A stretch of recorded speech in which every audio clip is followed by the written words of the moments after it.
Samantala, minomonitor naman ng Malacanang ang mga aktibidad ng mga kabataang bumisita sa pinag-aagawang teritoryo sa West Philippine Sea. Nasa Pag-asa Island ang grupo para ipaglaban ang karapatan ng Pilipinas doon. Balitang hatid ni Cedric Castillo.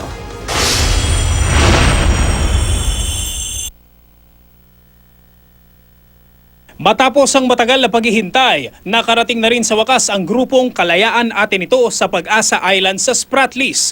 Sa unang tingin, aakalain mong nag-beach outing lang ang mga kabataang ito, pero ang dinayo nila, isa sa mga pinag-aagawang teritoryo sa West Philippine Sea na inaangkin di lang ng China, kundi maging ng Taiwan, Malaysia, Vietnam at Brunei.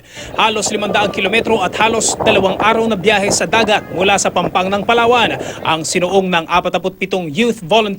Gusto po namin na mula Batanes hanggang Tawi-Tawi ay magkaisa, magsama-sama, mag-usap-usap at iparating yung mensahe sa buong mundo na tayo ay naninindigan bilang isang bansa at protektahan ang ating kasarinlan.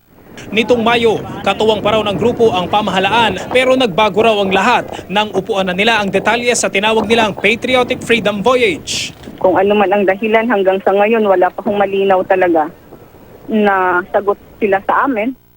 Bukod sa nalagpasan ng grupo ang mga delikadong alon, wala rin daw mga Chinese vessel na humarang sa kanila. Masaya na kami doon. Walang humarang na Chinese vessel.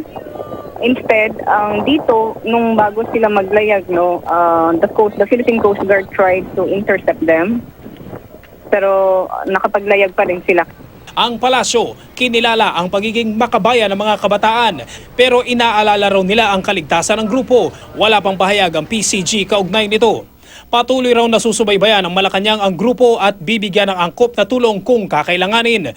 Sa December 31, nakatakdang bumalik ng Puerto Princesa City ang mga youth volunteer. Cedric Castillo, GMA News.